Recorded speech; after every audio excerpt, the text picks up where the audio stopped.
Iwan mo na ang susi ng kotse at ang lahat ng alahas. Nasuot mo, Elena. You are no longer an ilustre. At simula sa araw na ito, wala ka na ring karapatang maging doktor. Ang boses ni Ricardo ay kasing lamig ng hanging umiihip sa labas ng mansyon. Walang bakas ng pag-aalinlangan, walang bahid ng awa. Nakatayo siya sa gitna ng sala. Suot pa ang itim na Amerikana na ginamit niya sa libing kaninang umaga. Ang kanyang mga mata na dati ay tinitingnan ni Elena nang may paghanga ay puno na ngayon ng pandidiri.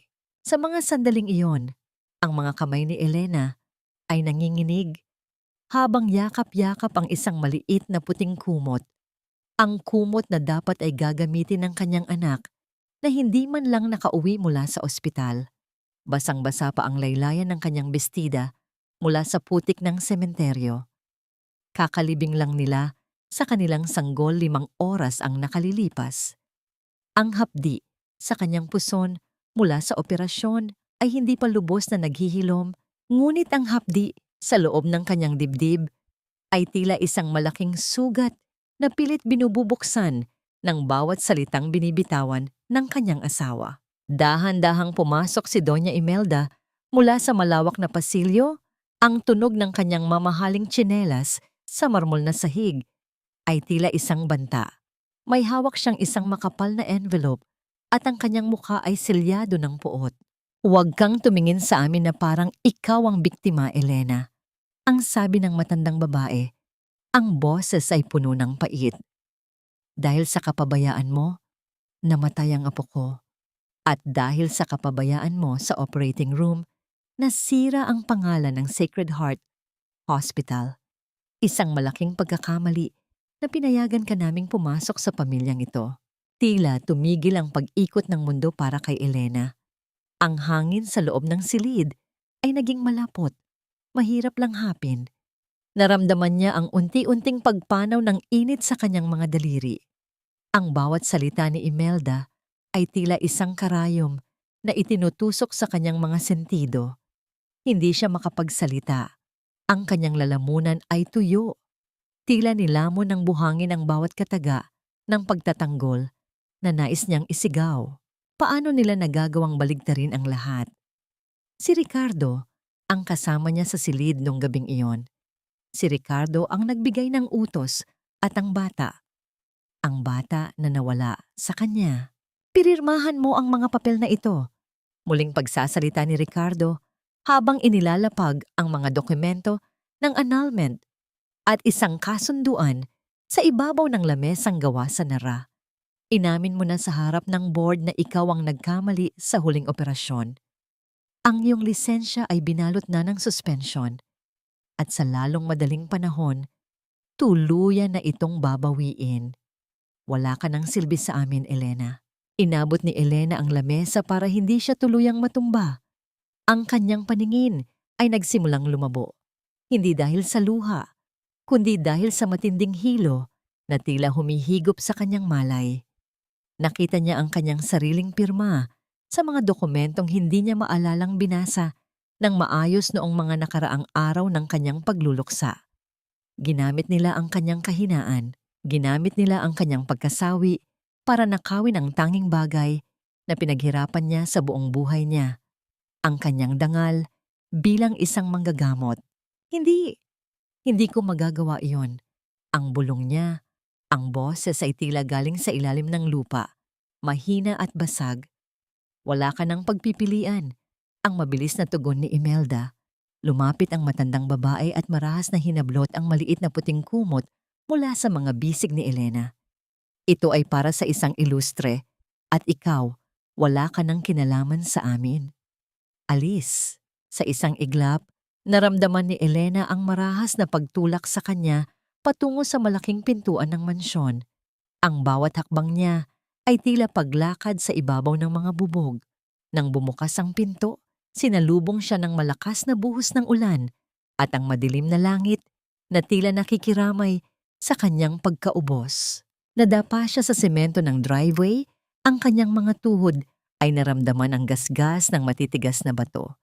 Wala siyang dalang kahit ano, kundi ang basang bestida na suot niya. Narinig niya ang malakas na pagsara ng pinto sa likuran niya, ang tunog ng pamilyang pinaglingkuran niya, ang tunog ng buhay na akala niya ay sa kanya. Tumayo siya sa gitna ng dilim, habang ang tubig ulan ay humahalo sa mga luhang sa wakas ay kumawala na rin sa kanyang mga mata. Ang lamig ng gabi ay pumasok hanggang sa kanyang mga buto, ngunit mas malamig ang katotohanang naiwan sa loob ng bahay na yon. Nawala ang kanyang anak, nawala ang kanyang asawa, at ngayon, nawala pati ang kanyang pangarap na magsilbi sa kapwa. Habang nakatingin sa naglalakihang mga ilaw ng mansyon na unti-unting namamatay, isang tanong ang nagpaulit-ulit sa kanyang isipan, tila isang sumpa na bumabalot sa kanyang buong pagkatao. Hanggang kailan kailangang magbayad ang isang taong ang tanging kasalanan ay ang magmahal ng tapat sa mga taong ang turing sa kanya ay isang kasangkapan lamang.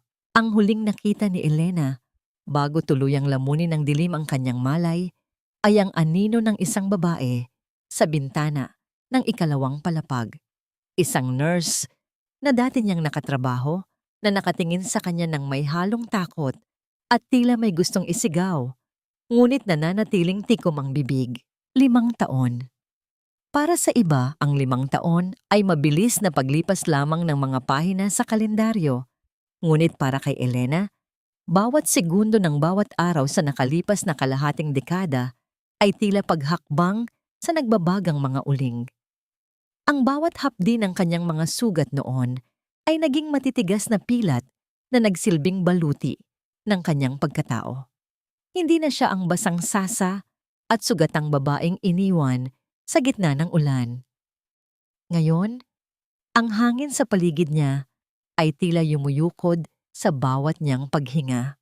Sa loob ng boardroom ng Sacred Heart Hospital, ang tensyon ay tila isang kwerdas na sobrang higpit at anumang sandali ay maaari nang maputol.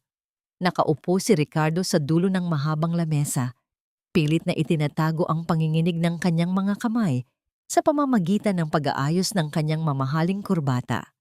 Sa tabi niya, si Doña Imelda ay tila isang reyna na nawawalan ng trono. Ang kanyang mukha ay selyado ng makapal na makeup pero hindi nito maitago ang mga kulubot ng pag-aalala. Nasaan na ba ang ipinadala ng Global Health Group? Naiiritang tanong ni Imelda sa kanyang anak. Sabi nila, 9:00 ang dating ng bagong medical director. Oras ay pera, Ricardo. Hindi natin kayang mawalan pa ng investors dahil sa paghihintay na ito. Ma, relax.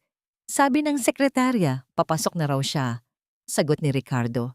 Bagaman ang kanyang boses ay bakas din ang kaba. Ang Sacred Heart Hospital ay unti-unti nang nilalamon ng utang at mga eskandalo ng korupsyon na siya mismo ang may gawa. Ang pagdating ng bagong direktor mula sa ibang bansa, ang tanging pag-asa nila upang hindi tuluyang mabulok sa kulungan ang kanilang pangalan. Maya-maya pa, ang malalaking pintuan ng boardroom ay bumukas ng marahan. Walang anumang ingay ng sapatos ang naririnig sa makapal na alpombra. Ngunit ang presensya ng taong pumasok ay tila humigop sa lahat ng hangin sa loob ng silid. Isang babae ang naglakad nang may tiwala sa sarili. Suot ang isang itim na designer suit na hapit sa kanyang katawan at isang puting doktor na coat na nakasabit sa kanyang balikat. Ang kanyang buhok ay maayos na nakapusod, inilalantad ang isang mukhang tila inukit mula sa pinakamahal na porselana, malamig, matalim, at napakaganda. Tumayo si Ricardo, handa nang magbigay ng kanyang pinakamatamis na ngiti para sa kanilang tagapagligtas. Ngunit bago pa man siya makapagsalita, ang kanyang mga tuhod ay tila nawalan ng lakas. Ang bawat hibla ng kanyang pagkatao ay naramdaman na ang pamilyar na kurot ng takot. Ang babaeng nasa harap niya ay may mga matang tila nakikita ang bawat lihim na pilit niyang itinago sa loob ng 5 taon. Elena, ang mahinang bulalas ni Ricardo, ang boses ay tila isang hangin na nawalan ng direksyon. Hindi sumagot ang babae. Sa halip, dahan-dahan niyang inilibot ang kanyang paningin sa bawat miyembro ng board nang dumapo ang kanyang mga mata kay Doña Imelda. Isang manipis at nakakangilong na ngiti ang sumilay sa kanyang mga labi. Isang nangiting hindi nagpapakita ng saya, kundi ng isang madilim na pangako. Magandang umaga sa inyong lahat. Ang panimula niya. Ang kanyang boses ay hindi na ang basag na bulong na narinig nila noong gabing iyon sa mansyon. Ito ay malalim, matatag, at puno ng awtoridad. Ako si Doktora Elena Valdez Fontanilla, ang bagong medical director na inappoint ng Global Health Group upang linisin ang duming iniwan ninyo sa ospital na ito. Ang katahimikan sa boardroom ay naging bingi. Maririnig ang mabilis na paghinga ni Imelda habang ang kanyang mga daliri ay mahigpit na nakakapit sa kanyang designer bag. Tila bumalik ang alaala ng gabing itinapon nila ang babaeng ito na parang basura. Ngayon, ang basurang iyon ay bumalik bilang isang higante na handang tumapak sa kanila. "This is a joke, right?" Natatawang pilit ni Ricardo, bagaman ang kanyang mukha ay kasing puti na ng papel. "Elena, how did you? You lost your license. Pinatalsik ka namin. You are nothing." Dahan-dahang lumapit si Elena sa bakanting upuan sa pinakaulo ng lamesa. Ang upuan na itinuturing ni Ricardo nasa kanya lamang. Inilapag niya ang kanyang itim na briefcase at tumitig ng diretso sa mga mata ng kanyang dating asawa. Ang kanyang tingin ay tila isang talim na dahan-dahang humihiwa sa pagkatao ni Ricardo. "Ang lisensyang ninakaw ninyo ay muli kong nakuha sa ibang bansa, Ricardo. At ang pagkataong sinira ninyo, ibinangon ko yon sa bawat patak ng dugo at pawis habang kayo ay nagpapakasasa sa perang galing sa panloloko sa mga pasyente." Ang boses ni Elena ay kalmado, ngunit bawat salita ay tila isang sampal sa mukha ng mga ilustre. Tumayo si Doña Imelda. Pilit na ibinabalik ang kanyang mapang-aping anyo. "Hindi mo kami matatakot, Elena. Kami pa rin ang may-ari ng lupang kinatitirikan ng ospital na ito. Isang salita ko lang sa board, mapapaalis ka namin muli." Lalong lumalim ang ngiti ni Elena. Isang nangiting nagpadala ng kilabot sa mga nakasaksi. "Gusto mo bang subukan, Doña Imelda? Bago mo gawin yon, baka gusto mo munang basahin ang audit report na dala ko, ang mga pekeng reseta, ang mga ghost surgeries na ipinapangalan ninyo sa mga pumanaw ng doktor, at ang pagnanakaw sa pondo ng charity ward. Sa isang tawag ko lang sa media at sa Bureau of Internal Revenue, hindi lang ang upuan ninyo ang mawawala, pati ang kalayaan ninyo." Napaupo si Imelda. Ang kanyang dibdib ay mabilis na tumataas-baba. Si Ricardo naman ay tila isang batang nahuli sa isang malaking kasalanan. Nakatitig lamang sa dokumentong inilabas ni Elena. "I didn't come here to play your games." Pagpapatuloy ni Elena, ang kanyang boses ay tila isang hatol ng korte. "I came here to take back what is mine." At magsisimula tayo sa pamamagitan ng pag-aayos ng pamumuno sa silid na ito. Huminga ng malalim si Elena. Nilalasap ang bawat segundo ng pagbagsak ng balikat ng mga taong nagpahirap sa kanya. Ang hangin sa boardroom ay tila bumigat, puno ng amoy ng luma at bulok na sikreto na unti-unti nang nalalantad sa liwanag. Marahang hinawakan ni Elena ang sandalan ng upuan sa harap ng lamesa. Ang kanyang mga daliri ay dahan-dahang humaplos sa balat nito. Tila sinusukat ang bawat pulgada ng kapangyarihang hawak niya ngayon. Tiningnan niya si Ricardo na hanggang ngayon ay nakatayo pa rin sa tabi ng kanyang upuan, tila hindi makapaniwala sa bilis ng pagbaliktad ng mundo. "I believe you missed your seat, Dr. Illustre," ang sabi ni Elena. Ang boses ay kasing talim ng scalpel. "You are in my spot. And starting today, I'm the one sitting at the head of this table." Ang bawat hakbang ni Elena sa malalawak na pasilyo ng Sacred Heart Hospital ay tila isang deklarasyon ng digmaan. Ang dating ospital na naging saksi sa kanyang pagluha at pagkatalo ay punong-puno na ngayon ng mga bulong. Nararamdaman niya ang mga mata ng mga nurse at doktor na sumusunod sa kanya. Ang ilan ay may paghanga, ang iba ay may halong takot. Ngunit nanatiling diretso ang kanyang tingin. Ang kanyang likod ay tila isang pader na hindi na muling mabubuwag. Sa loob ng kanyang bagong opisina, ang hangin ay amoy bagong linis na kasangkapan at luma. Tuyong mga papel. Ito ang silid kung saan nagmumula ang lahat ng desisyon ng ospital at ngayon, ang kapangyarihang yon ay nasa kanyang mga kamay. Inilapag ni Elena ang kanyang mga gamit at dahan-dahang binuksan ang unang kahon ng mga hospital records mula sa nakalipas na 5 taon. Ang bawat pahina na kanyang binubuklat ay naglalantad ng mas malalim na bulok sa sistema. Ang mga pirma ni Ricardo ay nakakalat sa mga dokumentong walang basehan, mga bayad para sa mga gamot na hindi kailanman dumating, at mga singil sa operasyon para sa mga pasyenteng hindi naman umiiral sa talaan ng ospital. Ang bawat numero ay tila isang patunay ng kasakiman ng pamilyang Ilustre. Napatigil ang kanyang pagbabasa nang marinig niya ang mahinang tunog ng pagpihit ng doorknob. Hindi man lang kumatok ang taong papasok. Alam ni Elena kung sino ito bago pa man bumukas ng tuluyan ng pinto. Ang amoy ng mamahaling pabango ni Ricardo ay pumasok sa silid. Isang amoy na dati ay nagbibigay sa kanya ng ginhawa, ngunit ngayon ay nagdudulot lamang ng pagkasuka. Elena, can we talk? Just the two of us, ang sabi ni Ricardo. Ang kanyang boses ay malambot. Tila ibinabalik ang tono ng panliligaw noong sila ay nagsisimula pa lamang. Isinara niya ang pinto sa kanyang likuran at dahan-dahang lumapit sa lamesa ni Elena. Hindi nag-angat ng tingin si Elena mula sa binabasang folder. Office hours, Dr. Ilustre. Kung tungkol ito sa trabaho, maupo ka. Kung hindi, may pinto sa likuran mo. Please, Elena, don't be like this, bulong ni Ricardo. Ang kanyang muka ay puno ng pekeng pagsisisi. Humawak siya sa gilid ng lamesa, pilit na kumukuha ng atensyon. Alam kong galit ka, pero kailangan mong intindihin na pilitan lang ako noon. Si Mama.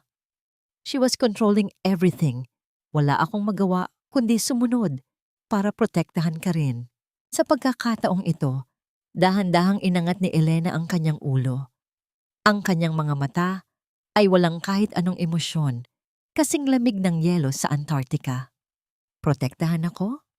Sa pamamagitan ng pagpapakulong sa akin sa kasalanang ikaw ang gumawa?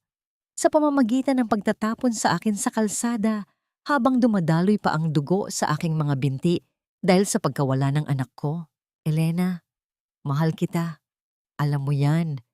Ang mapanlinlang na sagot ni Ricardo, ang kanyang kamay ay dahan-dahang gumalaw patungo sa kamay ni Elena sa ibabaw ng lamesa. Magsimula tayong muli. Kaya nating ayusin ito. I can make it up to you. Bago pa man dumapo ang mga daliri ni Ricardo sa kanyang balat, mabilis na iniwas ni Elena ang kanyang kamay. Ang kanyang mukha ay namula sa matinding pagtitimpi. Ang salitang mahal ay namatay kasama ng anak ko sa gabing iyon, Ricardo. Huwag mong dungisan ang opisina ko ng iyong mga kasinungalingan. Lumabas ka bago ko tawagin ang security. Nang makitang hindi gagana ang kanyang kamandag, biglang nagbago ang anyo ni Ricardo. Ang kanyang mapagkunwaring awa ay napalitan ng isang mapanuyang manangngiti. Akala mo ba talaga ay magtatagal ka rito? You may have the title now, pero ang ospital na ito ay amin. Isang pagkakamali mo lang, Elena, at sisiguraduhin kong sa kulungan na ang tuloy mo.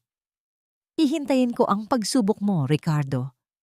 Ang tanging sagot ni Elena habang muling ibinabaling ang atensyon sa mga papel. Nang lumabas si Ricardo na may kasamang marahas na pagsara ng pinto, nakahinga ng malalim si Elena.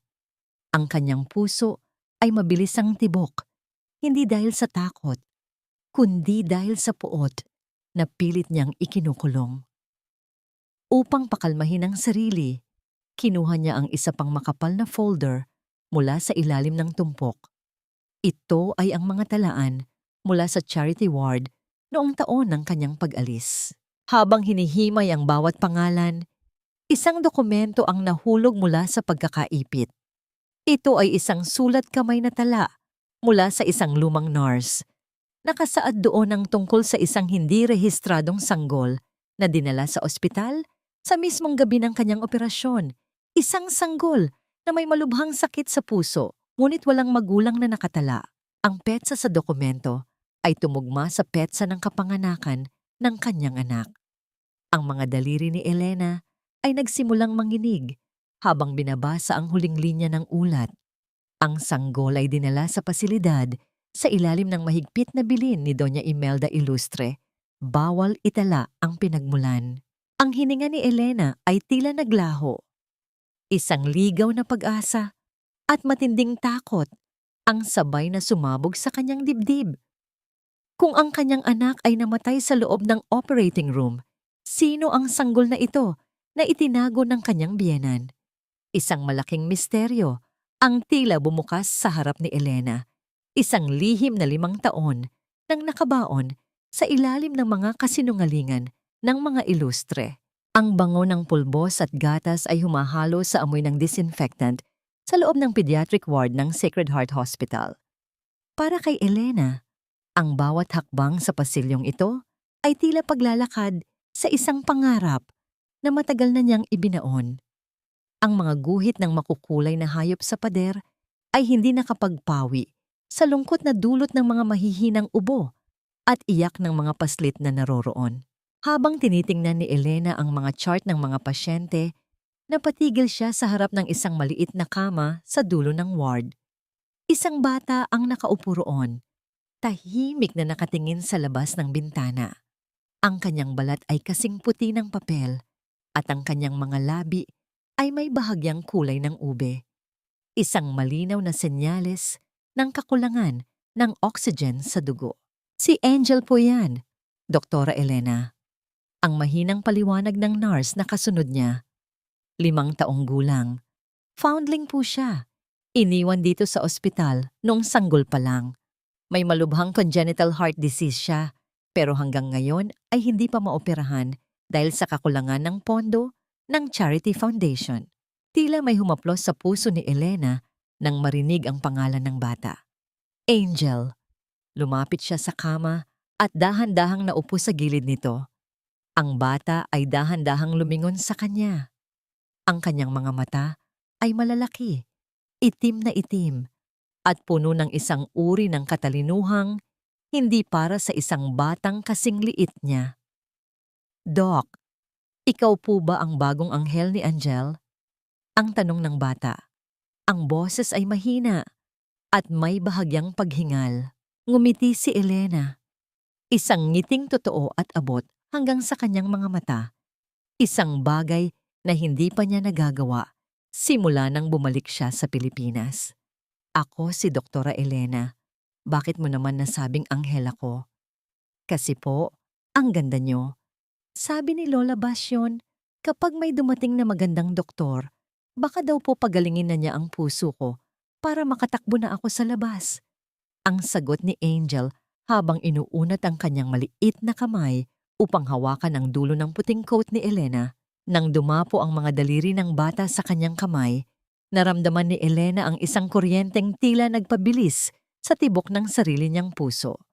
Mayroong kakaibang init sa haplos ni Angel, isang pamilyar na pakiramdam na tila matagal na niyang hinahanap-hanap. Sa sandaling iyon, nakalimutan ni Elena ang kanyang puot kay Ricardo at ang kanyang plano para kay Imelda. Ang tanging mahalaga ay ang batang nasa harap niya. Napansin ni Elena na tila nahihirapang huminga ang bata dahil sa pagod sa pagsasalita. Dahan-dahan niyang inayos ang unan sa likuran ni Angel at nagsimulang humuni ng isang malambing na himig. Ito ang hele na palagi niyang kinakanta sa kanyang sinapupunan noong siya ay nagbubuntis pa. Isang awit tungkol sa mga bituin at sa pag-ibig ng isang ina na walang hangganan. Sa bawat nota ng kanyang pag-awit, tila kumakalma ang paghinga ni Angel. Ang bata ay dahan-dahang sumandal sa kanyang balikat. Ang kanyang maliit na ulo ay dumantay sa dibdib ni Elena.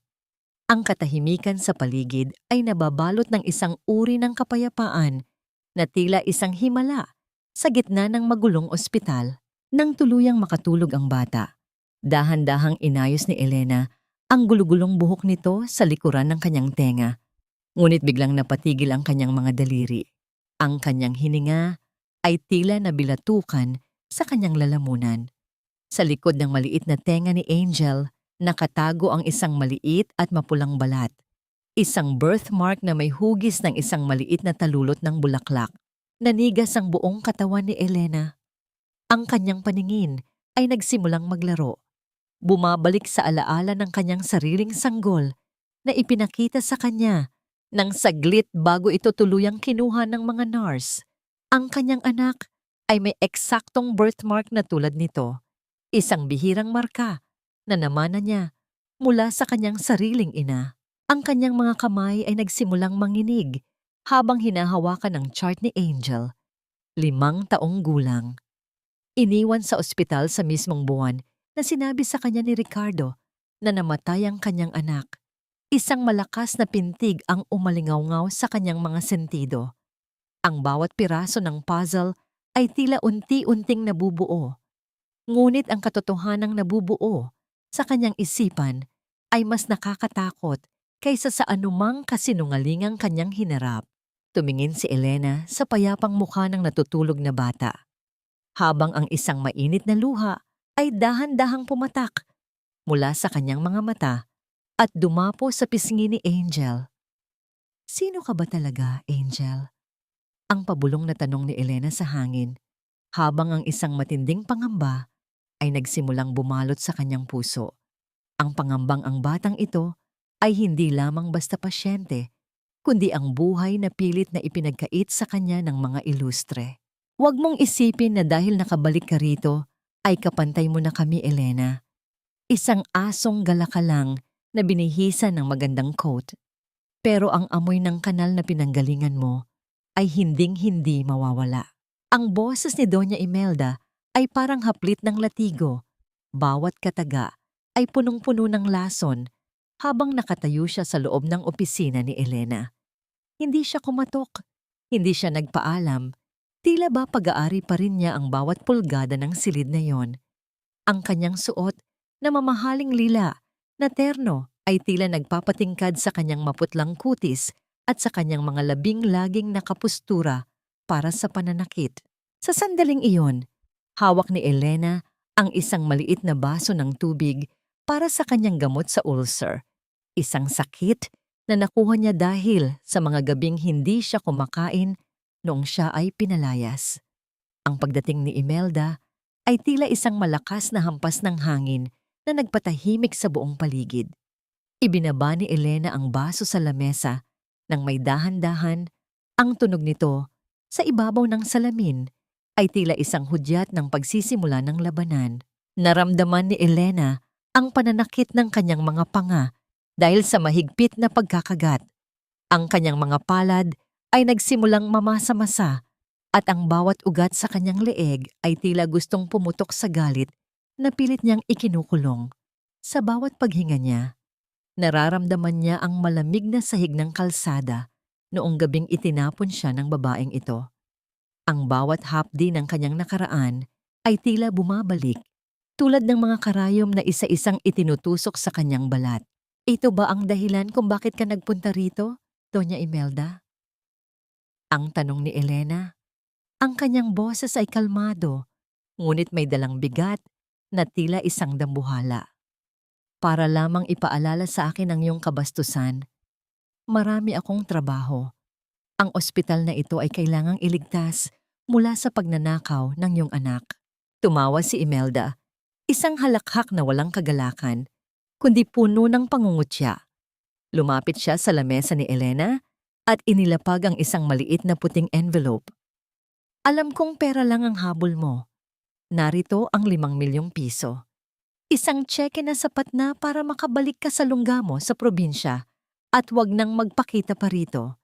Isipin mo na lang na bayad ito sa pagkawala ng anak mo 5 taon na ang nakalilipas. Masyado kang ambisyosa, Elena. Hindi ka nababagay sa mundong ito." Ang pagbanggit sa kanyang anak ay tila isang kutsilyong ibinaon sa gitna ng dibdib ni Elena at dahan-dahang ipinihit. Ang kanyang paningin ay bahagyang nagdilim. Naramdaman niya ang panginginig ng kanyang mga tuhod, ngunit pilit siyang nanindigan. Ang bawat tibok ng kanyang puso ay tila isang pagsisigaw para sa katarungan. Sa isip niya, nakita niya ang mukha ni Angel, ang batang may marka, sa likod ng tenga na tila isang buhay na multo ng kanyang nakaraan. Ang dangal ko ay hindi mabibili ng kahit anong halaga ng perang galing sa nakaw, Doña Imelda. Ang sagot ni Elena habang dahan-dahang kinukuha ang envelope. Tinitigan niya ang matanda ng diretso sa mga mata. Ang kanyang mga balintataw ay nagpapakita ng isang apoy na hindi kayang patayin ng kahit anong ulan. Ang utang na loob na lagi mong isinusumbat ay matagal ko nang binayaran ng dugo at luha. Ngayon, kayo naman ang maniningil ko. Sa isang mabilis ngunit marangal na pagkilos, pinunit ni Elena ang tseke sa harap ng mukha ni Imelda. Ang mga maliliit na piraso ng papel ay dahan-dahang nalaglag sa sahig, tila mga talulot ng tuyong bulaklak na wala ng silbi. Lumabas ka sa opisina ko bago ko ipaalala sa iyo na ako ang medical director dito. Ang banta ni Elena, ang kanyang boses ay tila isang dagundong ng kulog. At tungkol sa anak ko, huwag mo nang babanggitin muli ang tungkol sa kanya. Dahil bawat sandaling binubuksan mo ang bibig mo, lalo ko lang naaalala kung bakit kailangan ninyong pagbayaran ang lahat. Namutla si Imelda sa hindi inaasahang katapangan ng dating manugang. Ang kanyang mga kamay ay nanginginig sa galit habang inaayos ang kanyang bag. Pagsisisihan mo ito, Elena. Sisiguraduhin kong sa susunod na itatapon kita, wala nang ulan ang makakahugas sa dumi na ilalagay ko sa pangalan mo. At bantayan mo ang mga charity patients na, yan, baka may mawala sa kanila na hindi mo na mababawi. Nang makaalis si Imelda, ang malakas na pagbagsak ng pinto ay yumanig sa mga bintana ng opisina. Nanatiling nakatayo si Elena. Ang kanyang paghinga ay mabilis at mabigat. Napahawak siya sa sandalan ng kanyang upuan. Ang kanyang mga daliri ay tila ibinabaon sa katad nito. Ang huling sinabi ni Imelda ay tila isang malamig na hininga sa kanyang batok. Bantayan ang mga charity patients. Bumalik sa kanyang isipan ang mukha ni Angel. May alam ba si Imelda tungkol sa bata? O mayroon pa silang planong mas masama para sa kaisa-isang liwanag na nakita niya sa madilim na ospital na ito? Isang matinding kaba ang bumalot sa puso ni Elena. Isang takot na hindi para sa kanyang sarili, kundi para sa batang tila tinatawag ang kanyang kaluluwa sa bawat pintig ng puso nito. Ang bawat pintig ng orasan sa dingding ng kanyang opisina ay tila isang mabigat na pukpok sa sentido ni Elena. Ang malamig na hanging inilalabas ng aircon ay hindi sapat upang pawiin ang malagkit na butil ng pawis na namumuo sa kanyang noo.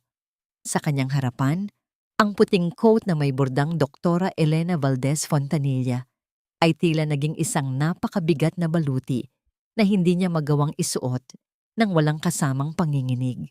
Ito ang kanyang pinakamalaking kinatatakutan, ang muling pagtapak sa loob ng operating room.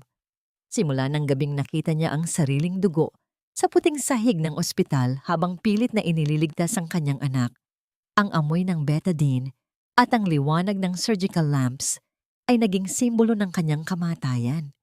Biglang bumukas ang pinto at pumasok si Ricardo. Ang kanyang mukha ay may bakas ng isang mapanuyang ngiti. Hindi siya kumatok. Isang ugaling tila naging tatak na ng kanyang pagiging arogante.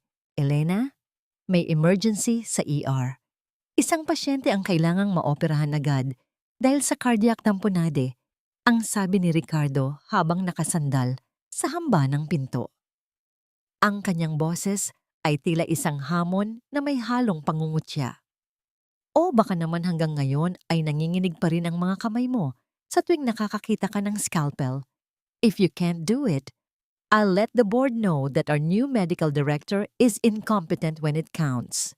Naramdaman ni Elena ang panunuyo ng kanyang lalamunan. Ang bawat salita ni Ricardo ay tila isang paghila sa kanya pabalik sa madilim na balon ng kanyang trauma.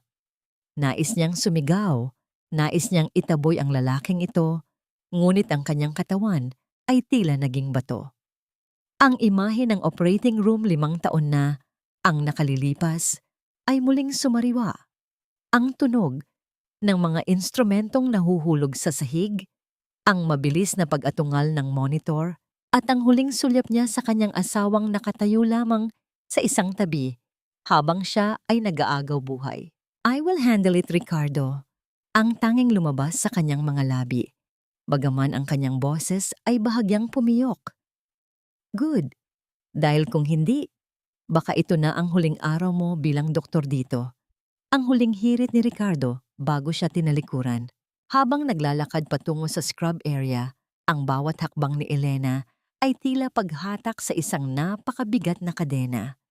Ang bawat nurse na nadadaanan niya ay tumatabi, nagbibigay daan sa kanilang bagong pinuno. Ngunit sa loob ni Elena, siya ay tila isang maliit na batang nawawala sa dilim. Nang marating niya ang tapat ng malalaking pinto ng operating room 3, napatigil siya. Ang automatikong pagbukas ng pinto ay naglabas ng isang bugso ng malamig na hangin na amoy gamot at metal. Ang paulit-ulit na tunog ng heart monitor sa loob ay tila isang babala na nagpapabilis sa tibok ng kanyang sariling puso. Nagsimula siyang maghugas ng mga kamay. Ang tubig na dumadaloy sa kanyang mga daliri ay tila hindi sapat upang hugasan ang takot na nakabaon na sa kanyang kaluluwa. Isinuot niya ang mga sterile na guwantes. Ang tunog ng pagbanat ng goma sa kanyang balat ay tila isang hudyat ng kamatayan. "Dr. Elena, stable pa po ang vitals ng pasyente pero bumabagsak na ang blood pressure," ang sabi ng isang nurse sa loob. Dahan-dahang lumapit si Elena sa operating table. Ang pasyente ay balot ng asul na tela. Tanging ang bahagi ng dibdib at tiyan ang nakalantad. Hinawakan ni Elena ang scalpel na iniabot ng nurse. Sa sandaling dumapo ang malamig na metal sa kanyang palad, ang kanyang buong braso ay nagsimulang manginig ng marahas. Ang kanyang paningin ay nagsimulang lumabo, tila ang buong silid ay umiikot. Sa kanyang isip, muling bumalik ang boses ni Imelda. "Dahil sa kapabayaan mo, namatay ang apo ko." Napapikit ng mariin si Elena, pilit na itinataboy ang multo ng nakaraan. Ngunit nang muli niyang idilat ang kanyang mga mata upang simulan ng unang hiwa, narinig niya ang isang mahina at pamilyar na ungol mula sa ilalim ng anesthesia mask. Dahan-dahan niyang inilipat ang kanyang tingin sa mukha ng pasyente na bahagyang nakalantad. Ang kanyang mundo ay tila tuluyang gumuho. Ang batang nasa ilalim ng kanyang talim ay walang iba kundi si Angel. Ang batang may marka sa likod ng tenga. Ang batang naging kaisa-isang liwanag sa kanyang madilim na pagbabalik ay ngayon ay nag-aagaw buhay sa harap niya. Ang bawat hibla ng lakas ni Elena ay tila naglaho. Ang scalpel sa kanyang kamay ay tila naging kasing bigat ng isang bundok. Sa labas ng operating room, nakita niya ang anino ni Ricardo sa bintana. Nakatingin sa kanya ng may malamig na ngiti. Tila hinihintay ang kanyang tuluyang pagbagsak.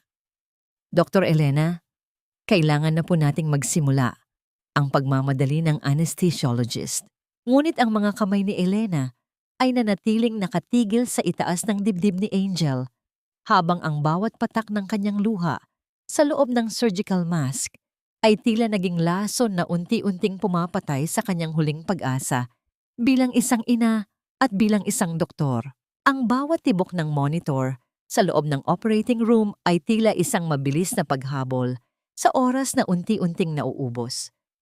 Sa ilalim ng matinding liwanag ng surgical lamps, ang mukha ni Angel ay kasing puti ng telang nakabalot sa kanya. Para kay Elena, ang bawat segundo ng katahimikan ay tila isang malaking pader na naghihiwalay sa kanya sa realidad. Ang kanyang mga kamay na binalot ng asul na guwantes ay nananatiling nakataas sa ere, nanginginig, nag-aalinlangan at puno ng takot. "Dr. Elena, bumabagsak na ang oxygen saturation." Ang boses ng nurse ay puno ng pagmamadali, na tila isang malakas na hampas ng alon na naggising sa kanyang diwa. Tumingin si Elena sa maliit na mukha ni Angel. Sa gitna ng kanyang takot, Isang alaala ang biglang sumulpot. Ang mahinang hawak ng bata sa kanyang kamay noong nakaraang araw at ang boses nitong nagsasabing siya ang kanyang anghel. Sa sandaling iyon, ang puot kay Ricardo at ang trauma ng nakaraan ay dahan-dahang natabunan ng isang mas matinding damdamin, ang nag-aalab na pagnanais na iligtas ang batang ito sa kahit anong paraan. Scalpel, ang utos ni Elena. Ang kanyang boses ay hindi na nanginginig. Ito ay naging matalim at puno ng determinasyon. Sa labas ng salamin ng operating room, nakita niya ang pagbabago sa mukha ni Ricardo. Ang mapanuyang ngiti nito ay napalitan ng pagkabigla nang makitang nagsimula nang gumalaw ang mga kamay ni Elena nang may pamilyar na kasanayan at bilis. Ang bawat hiwa, ang bawat pagtahi, at ang bawat pagpigil sa pag-agos ng dugo ay ginawa ni Elena nang may katumpakan na tila ba ang kanyang sariling buhay ang nakataya sa bawat kilos. Sa loob ng 2 oras, ang buong mundo ni Elena ay lumiit sa loob ng dibdib ni Angel. Wala siyang narinig, kundi ang mahinang tunog ng mga instrumentong medikal at ang sarili niyang malalim na paghinga. Nang sa wakas ay bumalik sa normal na ritmo ang tibok ng puso ni Angel sa monitor, naramdaman ni Elena ang isang matinding panghihina sa kanyang mga tuhod. Ngunit hindi siya natumba. Matapos ang operasyon, hindi umalis si Elena sa tabi ni Angel. Inilipat ang bata sa isang pribadong silid sa Pediatric Intensive Care Unit. Doon, sa ilalim ng malamlam na ilaw, naupo si Elena sa gilid ng kama at dahan-dahang hinawakan ang maliit na kamay ng bata. Ang bawat dahan-dahang pagtaas at pagbaba ng dibdib ni Angel ay tila isang himala na ayaw niyang pakawalan. "Huwag kang bibitaw, Angel. Narito na si Doktora Elena." Ang pabulong niyang pangako habang ang kanyang mga daliri ay marahang humahaplos sa noo ng bata. Lumipas ang mga oras at ang kadiliman sa labas ng bintana ay tila naging mas malapot. Ang pagod ni Elena ay umabot na sa kanyang mga buto, ngunit tumanggi siyang ipikit ang kanyang mga mata. Sa gitna ng katahimikan, narinig niya ang mahinang pagpihit ng pinto. Isang matandang babae na suot ang kupas na uniforme ng nurse ang dahan-dahang pumasok. Siya si Lola Basyon, ang pinakamatandang nurse sa charity ward na matagal nang balak magretiro. Ang kanyang mukha ay puno ng mga kulubot ng panahon at ang kanyang mga mata ay may dalang bigat na tila isang lihim na matagal nang kinikimkim. "Dr. Elena," ang mahinang tawag ni Lola Basyon. Lumapit siya sa kama at tumingin kay Angel nang may halong lungkot at awa. "Mabuti at nailigtas niyo ang batang ito. Tila itinadhana talaga na kayo ang muling magtagpo." Tumingin si Elena sa matandang nurse. Ang kanyang sentido ay tila kumirot sa kaba. "Ano ang ibig mong sabihin, Lola Basyon? Kilala niyo ba ang pinagmulan ni Angel?" Huminga ng malalim ang matanda at lumingon sa pintuan upang siguraduhing walang nakikinig sa labas. Pagkatapos ay muli siyang humarap kay Elena. Ang kanyang boses ay naging isang seryosong bulong na tila nanggagaling sa pinakamalalim na bahagi ng kanyang alaala. 5 taon na ang nakalilipas. Sa mismong gabi na sinabi nilang namatay ang iyong anak, ako ang nurse na naka-duty sa nursery. Ang panimula ni Lola Basyon, ang kanyang mga kamay ay nanginginig habang hinahawakan ang dulo ng kanyang apron. "May isang bagay na hindi nila sinabi sa iyo, Doktora Elena. Isang bagay na pilit na ipinabaon sa limot ni Doña Imelda." Naramdaman ni Elena ang panunuyo ng kanyang lalamunan. Ang bawat salita ng matanda ay tila isang babala ng isang paparating na bagyo. "Lola Basyon, pakiusap. Sabihin niyo sa akin ang totoo. Ang sanggol na inilibing ninyo noong gabing iyon, hindi iyon ang iyong anak, Elena." Ang boses ni Lola Basyon ay tila isang kidlat na tumama sa gitna ng puso ni Elena. Ang lahat ng hangin sa silid ay tila naglaho at ang tanging naririnig niya ay ang mabilis at marahas na pintig ng kanyang sariling puso habang nakatitig sa matandang nurse na tila hawak ang susi sa kanyang muling pagkagising o tuluyang pagkawasak. Ang katahimikan sa loob ng silid ay tila naging isang mabigat na kumot na dahan-dahang sumasakal sa hininga ni Elena. Ang tanging ingay na maririnig ay ang rhythmic na tunog ng oxygen concentrator sa tabi ng kama ni Angel, na tila isang metronome ng katotohanang ayaw tanggapin ng kanyang isipan. Ang bawat salita ni Lola Basyon ay tila mga tipak ng yelo na bumabagsak sa kanyang kaluluwa. Malamig, matalim, at nakakamanhid. Anong sinabi niyo? Ang bulong ni Elena. Ang kanyang boses ay tila isang tuyong dahon na hinipan ng hangin. Napahawak siya sa bakal na gilid ng kama ni Angel. Ang kanyang mga kuko ay dahan-dahang bumaon sa malamig na metal, habang ang kanyang mga tuhod ay tila naging malambot na parang tubig. Huminga ng malalim si Lola Basyon. Ang kanyang mga mata ay nagsimulang mapuno ng luha ng pagsisisi. Dr. Elena, sa mismong gabi na nanganak kayo, nakita ni Doña Imelda ang bata. Malakas ang iyak ng sanggol, pero nang makita ng mga doktor na may problema ito sa puso, nagbago ang anyo ng matanda. Sabi niya, hindi raw tatanggapin ng mga ilustre ang isang sirang tagapagmana. Hindi raw siya papayag na ang dugong ilustre ay maging simbolo ng kahinaan. Naramdaman ni Elena ang pag-akyat ng isang mapait na lasa sa kanyang lalamunan. Ang kanyang paningin ay nagsimulang maglaro. Ang mga pader ng ospital ay tila dahan-dahang gumuguho sa kanyang paligid. Kaya ba pinalitan nila ang anak ko? Opo. Ang basag na sagot ng matanda habang pinupunasan ang kanyang pisngi ng dulo ng kanyang kupas na uniforme. May isang sanggol na pumanaw sa kabilang ward sa mismong oras na yon. Isang anak ng isang palaboy na namatay din sa panganganak. Iyon ang ibinigay nila sa inyo. Iyon ang inilibing ninyo sa ilalim ng pangalang Ilstre at ang inyong tunay na anak. Iniutos ni Doña Imelda na iwanan sa charity ward bilang isang foundling na walang pangalan. Sinabihan niya kaming lahat na huwag magsasalita kung gusto pa naming makakita ng bukas. Sa sandaling iyon, ang puot na matagal nang kinikimkim ni Elena ay sumabog sa loob ng kanyang dibdib. Tila isang bulkan na biglang nagising. Ngunit sa likod ng galit na yon ay isang mas matinding kirot. Ang kirot ng isang inang 5 taong nagluksa para sa isang libingang walang laman, habang ang kanyang sariling dugo at laman ay naghihirap sa loob din ng ospital na ito. Malapit lamang sa kanya ngunit hindi niya mahawakan. Maingat na tumingin si Elena kay Angel. Mahimbing ang tulog ng bata. Payapa ang paghinga nito sa ilalim ng manipis na kumot. Napansin niya ang isang maliit na detalye sa likod ng tenga. Isang simpleng bagay na tila nagpaalala sa kanya ng kung ano, kahit hindi pa niya matukoy. Siya, mahinang bulong ni Elena.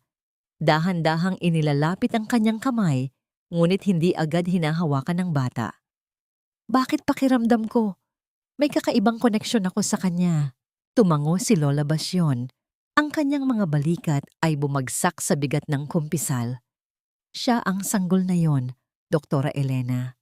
Ipinangalan ko siyang Angel dahil tila isang himala na nabuhay siya sa kabila ng lahat.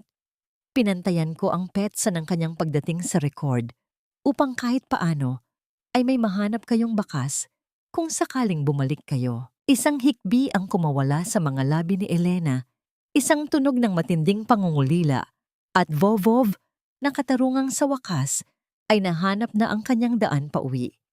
Yumuko siya at isinandal ang kanyang noo sa maliit na kamay ni Angel. Ang init ng balat ng bata ay tila isang gamot na dahan-dahang naghihilom sa mga sugat ng kanyang nakaraan. Ngunit kasabay nito ay ang pag-usbong ng isang panibagong determinasyon. Hindi na siya ang dating Elena na madaling apihin. Ngayon, ang bawat patak ng kanyang luha ay naging lason na gagamitin niya upang pabagsakin ang kuta ng mga ilustre. Patawarin mo ako, anak. Ang pabulong niyang panalangin Ang bawat salita ay selyado ng panunumpa. Patawarin mo ang nanay dahil hindi kanya nahanap agad. Pero pangako ko sa'yo, sa bawat sakit na dinanas mo, sa bawat hingal ng iyong maliit na puso, pagbabayarin ko sila. Hindi ko sila titigilan hanggat hindi nila nararamdaman ang bawat segundo ng impyernong ibinigay nila sa atin. Tumayo si Elena nang may bagong lakas. Ang kanyang mga mata, na kanina ay puno ng luha, ay naging kasing talim na ngayon ng bakal. Tumingin siya kay Lola Basyon. Lola Basyon, kailangan nating itago ang katotohanang alam ko na. Huwag kayong magbabago ng pakikitungo kay Angel. Sa mata ng lahat, nananatili siyang isang charity patient. Bakit po, doktora? Ang takot na tanong ng matanda. Dahil ang mga demonyo ay mas mapanganib kapag alam nilang natuklasan na ang kanilang lihim. Ang malamig na sagot ni Elena habang inaayos ang kanyang puting coat. Gusto kong makita ang mukha ni Doña Imelda kapag unti-unti ko nang binabawi ang lahat ng mahahalaga sa kanya. Bago ko isampal sa mukha niya ang katotohanang ang batang itinapon niya, ang siyang tatapos sa kanyang kaharian. Nang lumabas si Elena sa silid, ang tunog ng kanyang sapatos sa tili na sahig ay tila isang martsa ng paparating na hatol. Ngunit sa dulo ng pasilyo, napatigil siya. Nakatayo roon si Ricardo, nakasandal sa pader at tila kanina pa naghihintay. Ang kanyang mga mata ay mapanuri, tila may hinahanap na sagot sa namumumugtong mga mata ni Elena. Mukhang napuyat ka sa pagbabantay sa batang yon, Elena, ang sabi ni Ricardo. Ang kanyang boses ay puno ng malisya. Masyado ka namang apektado sa isang pasyenteng wala namang kinalaman sa'yo. O baka naman may hindi ka sinasabi sa akin? Naramdaman ni Elena ang mabilis na pagdaloy ng adrenaline sa kanyang mga ugat. Ang kanyang puso ay tumibok ng marahas, tila gustong sumabog sa loob ng kanyang dibdib. Alam ba ni Ricardo? O isa lamang itong laro upang hulihin ang kanyang loob? Masyado kang maraming tanong para sa isang taong hindi man lang magawang tingnan ang sariling mga pasyente sa mata, Ricardo. Ang boses ni Elena ay kasing talim ng bagong hasang scalpel, malamig at walang bahid ng pag-aalinlangan. Diretso siyang nakatingin sa kanyang dating asawa. Pilit na itinatago ang marahas na kabog sa kanyang dibdib. Sa loob-loob niya, gusto niyang isigaw ang katotohanan. Gusto niyang saktan ang lalaking nasa harap niya dahil sa 5 taong pagnanakaw sa kanyang buhay, ngunit nanatiling bato ang kanyang mukha. Naramdaman ni Elena ang panlalamig ng kanyang mga dulo ng daliri habang nakakuyom ang kanyang mga palad sa loob ng bulsa ng kanyang puting coat. Ang bawat hibla ng kanyang kalamnan ay tila nakahanda sa isang mabilis na pag-atake o pagtakas. Sa kanyang isipan, paulit-ulit na naglalaro ang imahe ni Angel, ang kanyang anak, na ngayon ay nasa likod ng pintong binabantayan niya. Ang bawat hininga ni Ricardo, malapit sa silid na yon, ay tila isang insulto sa kanyang pagiging ina. Galit ka pa rin, Elena, at ang galit na iyan ang magpapabagsak sa'yo. Ang mapanuyang sagot ni Ricardo habang dahan-dahang lumalapit. Ang amoy ng kanyang mamahaling pabango ay tila lason na sumasakal sa hangin. Huwag mong masyadong mahalin ang trabaho mo rito. Tandaan mo, isang pirma lang ni Mama. Kahit ang medical director ay pwedeng palitan. Kung ganoon, sabihan mo ang iyong ina na ihanda na ang panulat niya. Ang matapang na tugon ni Elena bago ito tinalikuran at naglakad palayo. Ang tunog ng kanyang sapatos sa makintab na tile ng pasilyo ay tila isang ritmo ng pagtataboy. Ngunit ang katahimikang hinahangad ni Elena ay mabilis na naglaho. Pagdating niya sa nurse's station, sinalubong siya ng isang balisang nurse. Ang tunog ng mabilis na paghinga nito at ang pagkataranta sa kanyang mga mata ay nagbigay ng babala kay Elena. Dr. Elena, pinapalabas na po ni Doña Imelda si Angel. May dumating na ambulansya mula sa isang private facility sa probinsya. Sabi po ng matandang ilustre, ililipat daw ang bata para sa better care. Ang nagmamadaling ulat ng nurse. Ang mundo ni Elena ay tila biglang tumigil. Ang dugo sa kanyang mga ugat ay tila naging yelo. Alam niya ang ibig sabihin nito. Hindi better care ang hangad ni Imelda. Nais nitong ilayo si Angel bago pa man makatuklas si Elena ng anumang ebidensya. Nais nilang ibaon ang katotohanan sa isang liblib na pasilidad kung saan walang makakaalam kung ang bata ay mabubuhay pa o hindi. Hindi na nag-isip si Elena. Tumakbo siya patungo sa exit ng ospital. Ang kanyang puting coat ay humahampas sa hangin sa bawat mabilis niyang hakbang. Nang makarating siya sa driveway, nakita niya ang puting ambulansya na nakaparada. Ang mga ilaw nito ay nagbibigay ng nakakasilaw na refleksyon sa semento. Isinasakay na ang stretcher ni Angel sa loob. Sa tabi ng ambulansya nakatayo si Doña Imelda, kampanteng nakapayong habang pinapanood ang kanyang mga tauhan. Ang kanyang mukha ay walang kahit anong bakas ng awa. Para sa batang may sakit na sarili naman niyang apo. Tigil! Ang sigaw ni Elena na umalingaw-ngaw sa buong parking lot. Tila isang kulog na nagpatigil sa lahat ng gumagalaw. Lumapit si Elena at hinarangan ang pintuan ng ambulansya. Ang kanyang dibdib ay mabilis na tumataas baba dahil sa pagod at galit. Hindi niyo ilalayo ang batang ito. Ako ang medical director at ako ang kailangang mag-approve ng anumang transfer ng pasyente. Wala kang kapangyarihan dito, Elena.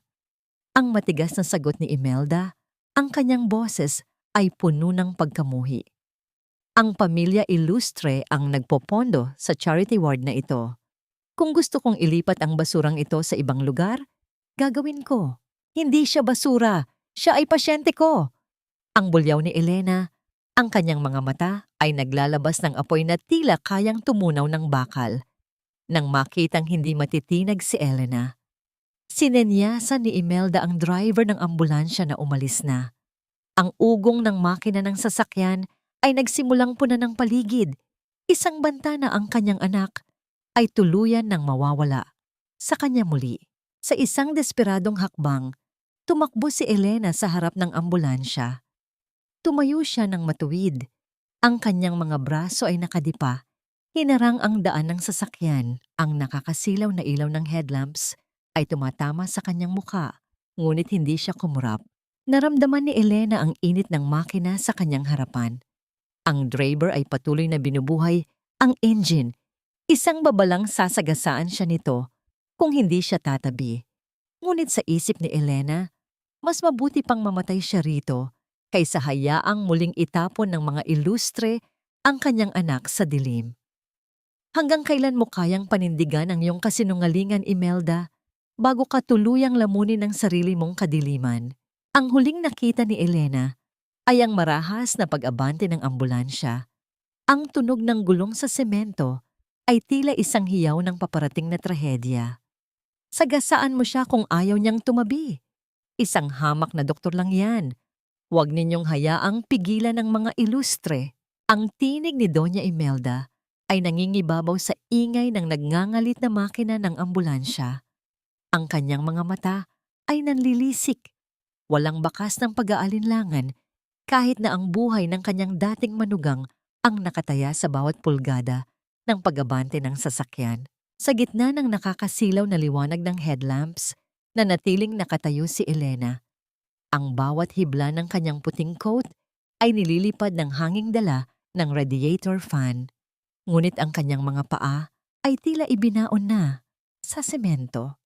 Naramdaman niya ang init ng usok na humahaplos sa kanyang mga binti at ang panginginig ng lupa sa ilalim ng kanyang mga suot na sapatos. Sa loob-loob niya, ang bawat pintig ng kanyang puso ay isang pagsigaw para sa katarungan ng kanyang anak. Hindi siya aalis. Mas pipiliin niyang madurog sa ilalim ng gulong kaysa makita ang kanyang anak na muling mawala sa dilim. Ang driver ng ambulansya na nanginginig sa takot ay biglang inapakan ng preno sa huling sandali. Ang marahas na pagtigil ng sasakyan ay nagdulot ng malakas na pag-ugong ng mga gulong sa semento na nag-iwan ng maitim na marka sa kalsada. Ang distansya sa pagitan ng bumper at ng mga tuhod ni Elena ay hindi na hihigit sa 1 pulgada. Anong ginagawa mo? Abante! Sigaw ni Imelda.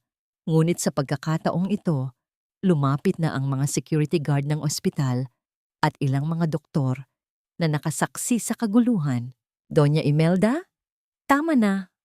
Ang boses ni Elena ay mariin, puno ng awtoridad na tila isang hatol mula sa langit. Bilang medical director ng Sacred Heart, ang lahat ng transfer orders ay kailangang dumaan sa akin. Ang paglabas sa batang ito nang walang pirma ko ay ituturing na kidnapping. Gusto niyo bang madagdagan ang kaso ng pamilya ninyo? Sa harap ng maraming saksi, napilitang umurong ang matanda. Ang kanyang mukha ay namula sa matinding kahihiyan. Hindi pa tayo tapos, Elena. Ang batang iyan ay amin at kukunin namin siya sa paraang hindi mo inaasahan. Nang maibalik si Angel sa kanyang silid, hindi na nag-aksaya ng panahon si Elena. Alam niyang kailangan niya ng hindi matututulang ebidensya bago siya tuluyang maghain ng legal na laban. Habang mahimbing na natutulog ang bata pagkatapos ng trauma, dahan-dahang kinuha ni Elena ang isang maliit na suklay.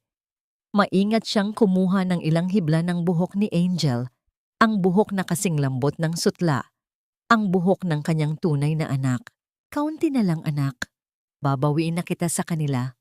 Ang pabulong niyang pangako habang inilalagay ang sample sa isang sterile na plastic bag.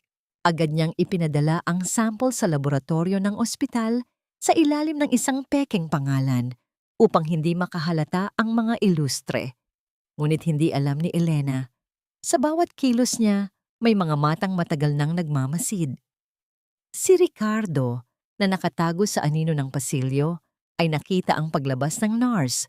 Mula sa silid ni Angel, bitbit ang sample. Isang mabilis na tawag ang ginawa niya sa head ng laboratorio. Isang taong matagal na nilang hawak sa leeg dahil sa utang na loob. Lumipas ang 2 araw na tila ba ang bawat oras ay 1 taon para kay Elena. Hindi siya nakakain, hindi siya nakatulog ng maayos. Ang tanging nagpapanatili sa kanya ay ang pag-asang sa wakas, mayroon na siyang pangalan para sa kanyang anak. Nang dumating ang puting envelope na may selyo ng laboratorio, naramdaman ni Elena ang panunuyo ng kanyang lalamunan. Ang kanyang mga kamay ay nanginginig habang dahan-dahang binubuksan ang papel. Ang bawat tunog ng pagkapunit ng envelope ay tila isang hudyat ng kanyang kapalaran. Huminga siya ng malalim at binasa ang huling linya ng resulta. Probability of maternity, 0.00%. Result, negative. Ang mundo ni Elena ay tila biglang gumuho. Ang papel ay dahan-dahang nalaglag mula sa kanyang mga daliri at lumapag sa sahig na tila isang patay na ibon. Ang kanyang paningin ay nagdilim at ang bawat pintig sa kanyang sentido ay tila isang tawa ng tagumpay ni Doña Imelda. Paano nangyari ito? Ang basag niyang bulong habang napapasandal sa pader. Ang bawat alaala ni Lola Basyon, ang marka sa likod ng tenga, ang lahat ng nararamdaman niya bilang ina. Lahat ba yon ay guni-guni lamang? Sa labas ng kanyang opisina, narinig niya ang mahinang tunog ng pagbukas ng pinto. Nakatayo roon si Ricardo, may hawak na kopya ng parehong resulta at ang kanyang mukha ay puno ng mapanuyang awa. Sabi ko sa'yo, Elena, huwag kang masyadong umasa sa mga milagro. Ang malamig na sabi ni Ricardo. Ngayong napatunayan ng wala kang kinalaman sa bata, handa ka na bang bitawan ang lahat bago ka namin tuluyang sirain? Ang papel na hawak mo ay ang huling pako sa kabaong ng iyong mga maling hinala, Elena. Tanggapin mo na ang katotohanan. Nababaliw ka na dahil sa pangungulila sa anak mong matagal nang nabulok sa lupa. Ang boses ni Ricardo ay tila isang malat na tawa na nanggagaling sa kailaliman ng impyerno. Nakatayo siya sa tapat ni Elena, ang kanyang mga kamay ay nasa loob ng bulsa ng kanyang puting coat, kampanteng-kampante habang pinapanood ang bawat pagpatak ng luha ng kanyang dating asawa sa ibabaw ng pekeng resulta ng DNA. Ang bawat salita niya ay tila isang marahas na pagyurak sa huling piraso ng pag-asa na pinanghahawakan ni Elena. Naramdaman ni Elena ang panlalamig ng kanyang buong katawan. Tila ba ang dugo sa kanyang mga ugat ay unti-unting nagiging yelo. Ang papel na may nakasulat na negative ay nanginginig sa kanyang mga daliri. Gusto niyang sumigaw. Gusto niyang saksakin ng tingin ang lalaking nasa harap niya. Ngunit ang kanyang lalamunan ay tila tinubuan ng mga tinik. Ang hapdi sa kanyang dibdib ay mas matindi pa kaysa sa sugat ng operasyon 5 taon na ang nakalilipas. Ito ang hapdi ng isang inang muling pinatayan ng anak sa pangalawang pagkakataon. Lumabas ka. Ang mahina at basag na utos ni Elena. Hindi niya tiningnan si Ricardo. Nakatitig lamang siya sa kawalan, sa malamig na sahig ng kanyang opisina, na tila ba doon niya gustong lamunin ng lupa ang kanyang buong pagkatao. Aalis ako, Elena. Pero tandaan mo, ang ospital na ito ay hindi lugar para sa mga taong nawawala sa katinuan. Prepare your resignation letter. Mas mabuting umalis ka ng kusa bago ka pa namin ipakaladkad sa security. Ang huling banta ni Ricardo, bago ang marahas na tunog ng pagsasara ng pinto, ay muling yumanig sa katahimikan ng silid. Naiwang mag-isa si Elena, nakaluhod sa sahig habang yakap ang sarili. Ang bawat hikbi niya ay tila isang hiyaw ng kaluluwang naliligaw. Ngunit sa gitna ng kanyang pagkasawi, isang alaala ang biglang sumagi sa kanyang isipan. Ang mukha ng head ng laboratorio nang iabot sa kanya ang envelope. Ang panginginig ng mga kamay nito at ang hindi nito pagtingin sa kanyang mga mata. At ang nangiti ni Ricardo kanina. Ang ngiting iyon ay hindi ngiti ng isang taong nagsasabi ng totoo, kundi ngiti ng isang mandaraya na nagtagumpay sa kanyang laro. Hindi ako papayag. Ang bulong ni Elena, ang kanyang boses ay unti-unting nagkakaroon ng talim. Dinadaya ninyo ako. Alam ninyo ang totoo, kaya ninyo ito ginagawa. Tumayo siya ng may bagong determinasyon. Pinunasan niya ang kanyang mga luha ng may dahas. Hindi siya pwedeng magtiwala sa kahit kanino sa loob ng Sacred Heart Hospital. Ang bawat pader dito ay may tenga ni Imelda at ang bawat aparato ay may kontrol ni Ricardo. Nang gabing iyon, sa ilalim ng madilim na langit at sa gitna ng malamlam na ilaw ng pediatric ward, dahan-dahang pumasok si Elena sa silid ni Angel. Ang bata ay mahimbing na natutulog, ang kanyang maliit na dibdib ay dahan-dahang tumataas at bumababa. Sa sandaling iyon, hindi papel ang pinaniwalaan ni Elena, kundi ang pintig ng sarili niyang puso na sumasabay sa ritmo ng paghinga ng bata. Maingat siyang kumuha ng bagong sample, isang hibla ng buhok at isang maliit na bahagi ng tuyong balat mula sa benda ni Angel. Sa pagkakataong ito, hindi niya ito ipinadala sa laboratorio ng ospital. Sa halip, sa gitna ng madaling araw, nagmaneho siya patungo sa isang independenteng diagnostic center sa kabilang lungsod, isang lugar na walang kinalaman sa mga ilustre. Ginamit niya ang kanyang tunay na pangalan. Hindi na siya nagtago.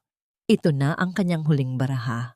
Lumipas ang 24 na oras na tila ba bawat minuto ay paghihintay sa sarili niyang hatol. Hindi siya pumasok sa ospital. Nanatili siya sa loob ng kanyang sasakyan sa parking lot ng nasabing center. Nakatitig sa pintuan nito habang ang ulan ay dahan-dahang pumapatak sa kanyang windshield na lumilikha ng mga guhit na tila mga luhang hindi na niya kayang ilabas. Nang sa wakas ay tawagin ang kanyang pangalan, naramdaman ni Elena na tila tumigil ang pag-ikot ng mundo. Pumasok siya sa loob, ang amoy ng luma at tuyong hangin ay tila sumasakal sa kanya. Iniabot ng medical technologist ang isang selyadong puting envelope. Walang anumang emosyon ang mukha ng empleyado, isang bagay na nagbigay ng bahagyang pag-asa kay Elena.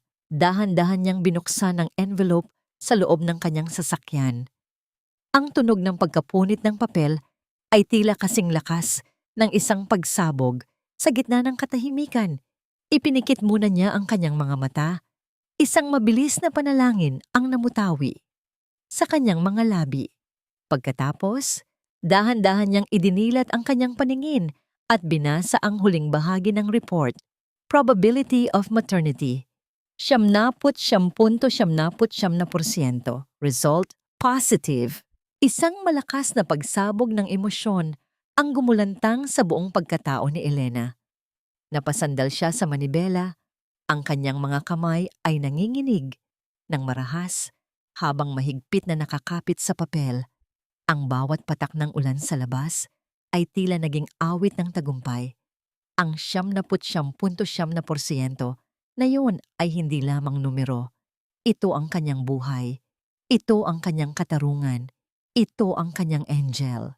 Anak ko. Ang tanging nasabi ni Elena bago muling bumuhos ang kanyang mga luha. Ngunit sa pagkakataong ito, ang mga luhang ito ay hindi na mula sa pait, kundi mula sa nag-aalab na puot at panunumpa. Dinaya siya ng mga ilustre. Pinalabas nilang patay ang kanyang anak, itinapon ito sa charity ward, at nang mahanap niya ito, pinalabas nilang siya ay nababaliw. Ang bawat kasinungalingan ni Ricardo at Imelda ay tila naging mga matatalim na kutsilyo na ngayon ay nakatutok pabalik sa kanila habang nakatingin sa resulta ng DNA. Isang malamig at nakakatakot na ngiti ang sumilay sa mga labi ni Elena. Ang Doktora Elena na maowain ay tuluyan ng namatay sa gabing iyon. Ang nagbabalik ngayon ay isang inang handang sunugin ang buong kaharian ng mga ilustre para mabawi ang kanyang anak. Handa na ba kayo, Ricardo? Imelda? Ang pabulong niyang tanong sa hangin habang ang kanyang mga mata ay nagniningning sa gitna ng dilim. Dahil simula sa araw na ito, ang impyernong ibinigay ninyo sa akin ay ibabalik ko sa inyo nang may kasamang interes. Wala ka ng puwang sa ospital na ito, Elena. Iligpit mo na ang iyong mga gamit bago ka namin ipakaladkad sa mga gwardya sa harap ng lahat ng mga empleyado. Ang boses ni Ricardo ay puno ng kayabangan habang nakatayo siya sa gitna ng boardroom, pinalilibutan ng mga miyembro ng Board of Directors. Sa tabi niya, si Doña Imelda ay nakaupo ng tuwid. Ang kanyang mukha ay selyado ng isang mapanuyang ngiti habang dahan-dahang humihigop ng tsaa mula sa isang porselanang tasa. Ang bawat salita ni Ricardo ay tila isang hatol na pilit nilang itinatatak sa katauhan ni Elena. Sa pag-aakalang tuluyan na nilang nabulag ang dating doktora ng kanilang mga kasinungalingan, nanatiling nakatayo si Elena sa tapat ng mahabang lamesa. Ang kanyang anyo ay kalmado, tila isang lawa na walang anumang alon, ngunit sa ilalim ng kanyang puting coat, ang bawat himaymay ng kanyang kalamnan ay handa na sa pagsalakay. Hindi siya kumukurap, hindi siya nanginginig. Sa halip, dahan-dahan niyang inilapag ang isang makapal na folder sa ibabaw ng lamesa. Isang tunog na tila isang mabigat na pader na gumuho sa gitna ng silid. Hindi ako ang aalis sa silid na ito, Ricardo. At mas lalong hindi ako ang ipapakaladkad sa harap ng media. Ang malamig na pahayag ni Elena. Ang kanyang boses ay hindi malakas, ngunit ito ay may dalang bigat na nagpatahimik sa buong boardroom. Anong kabulastugan ito? Ang singhal ni Doña Imelda, ibinaba ang kanyang tasa nang may marahas na tunog sa platito nito. Ang resulta ng DNA ay napatunayang nababaliw ka na. Wala kang karapatang magsalita rito. Ang tinutukoy ninyong resulta ay kasing dumi ng inyong budhi. Ang sagot ni Elena habang binubuksan ang folder. Narito ang kopya ng mga pekeng reseta at invoice para sa mga kagamitang medikal na hinding-hindi nakarating sa ospital. Sa nakalipas na 3 taon, nagnakaw ka ng mahigit 50 milyong piso mula sa pondo ng ospital, Ricardo. At narito rin ang ebidensya ng mga ghost patients na pinirmahan mo para makuha ang insurance money. Namutla si Ricardo. Ang kanyang paningin ay nagsimulang maglaro at ang bawat butil ng pawis sa kanyang noo ay tila naging kasing bigat ng tingga.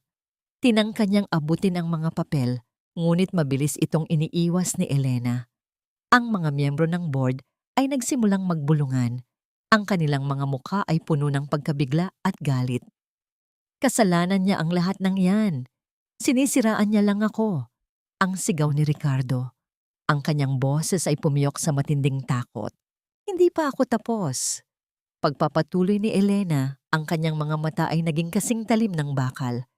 Tungkol naman sa DNA test na ipinalabas ninyo, narito ang totoong resulta mula sa isang independent lab sa labas ng Sacred Heart.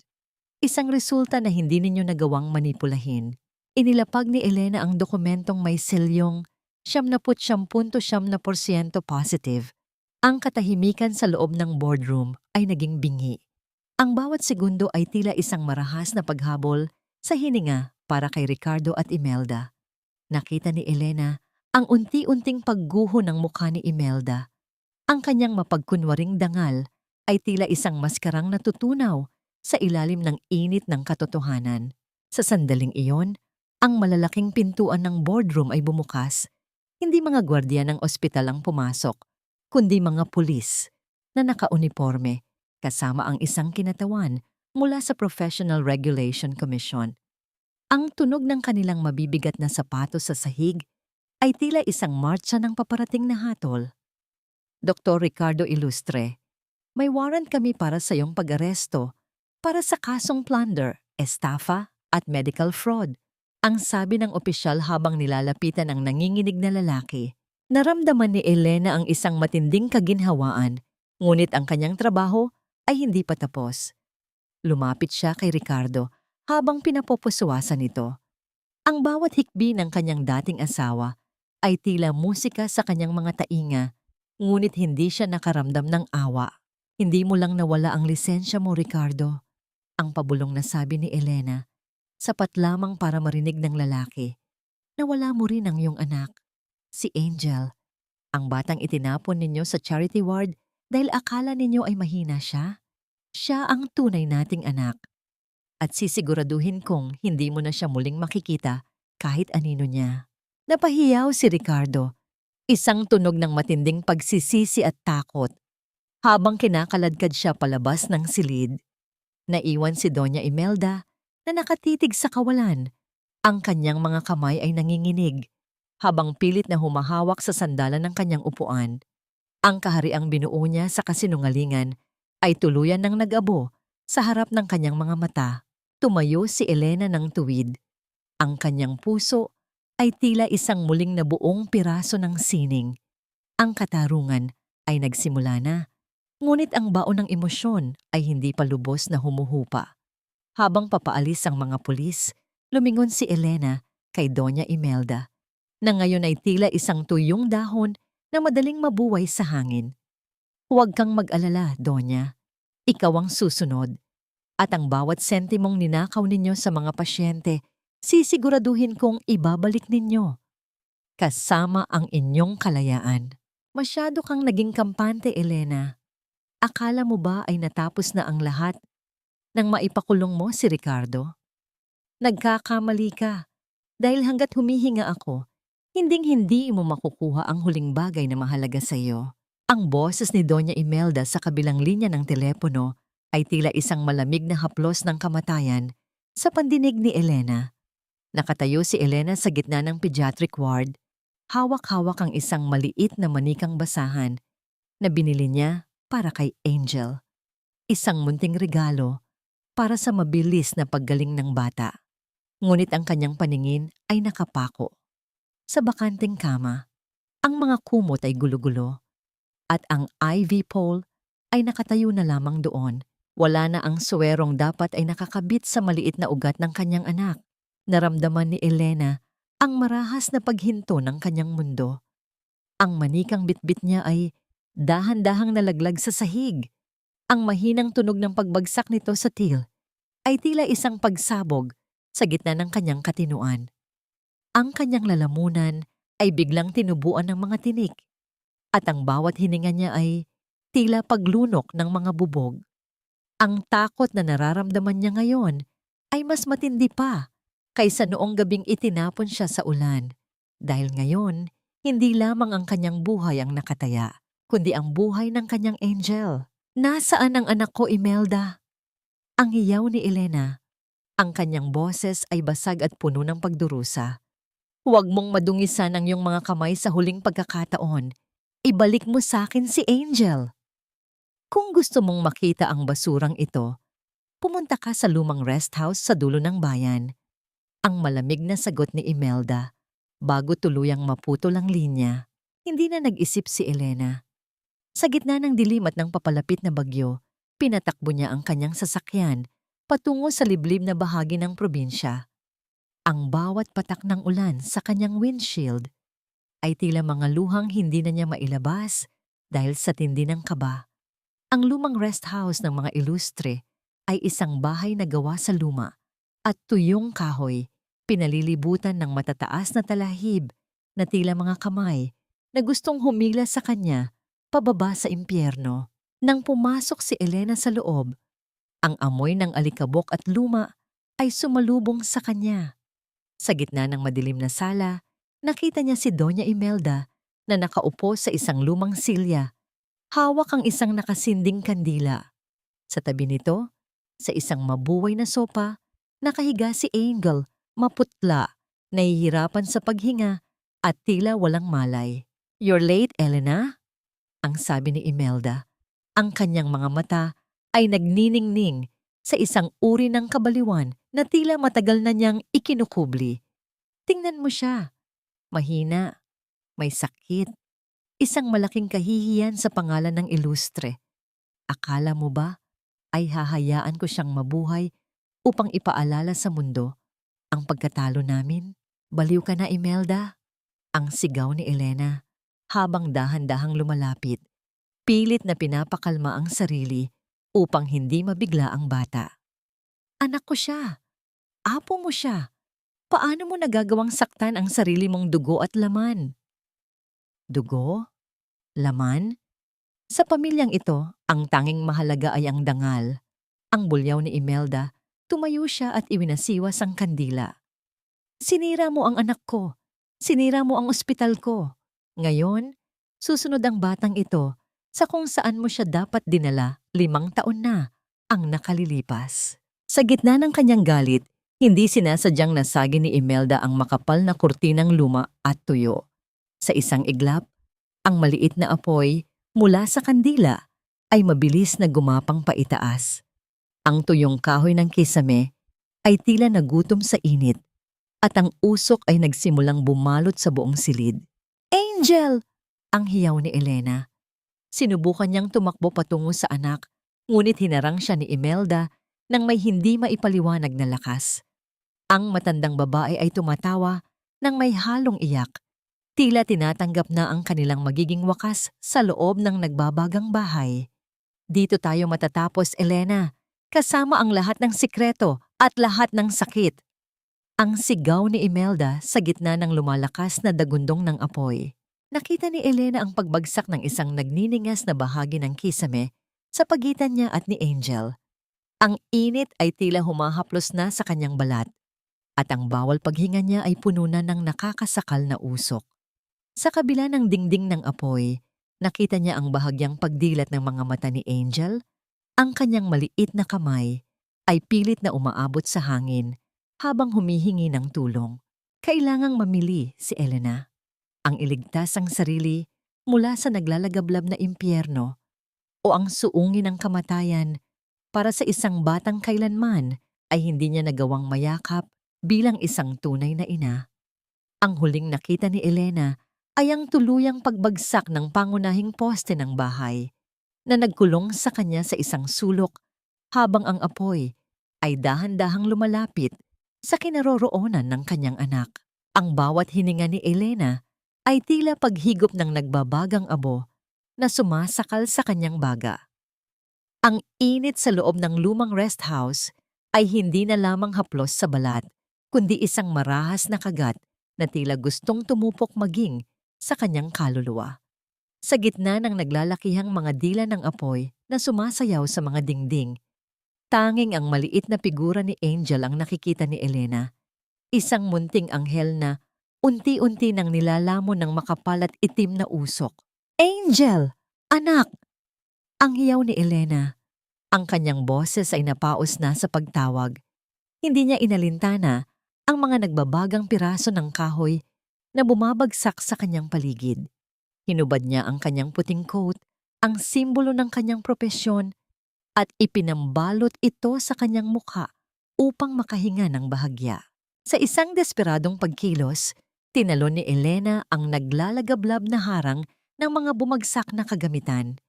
Naramdaman niya ang matinding hapdi sa kanyang braso nang masagi ito ng nagniningas na kurtina.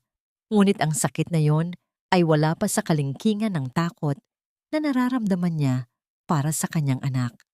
Nang marating niya ang kinaroroonan ni Angel, agad niyang binuhat ang bata at niyakap ng mahigpit. Pilit na ibinabalot ang maliit na katawan sa sarili niyang katawan upang magsilbing proteksyon. Narito na si nanay. Huwag kang matakot, anak. Ang pabulong niyang panata habang ang mga luha niya ay agad na natutuyo dahil sa tindi ng init. Paalis na sana si Elena nang marinig niya ang isang mahina at gurgling na tunog mula sa ilalim ng isang bumagsak na aparador. Doon, nakita niya si Doña Imelda.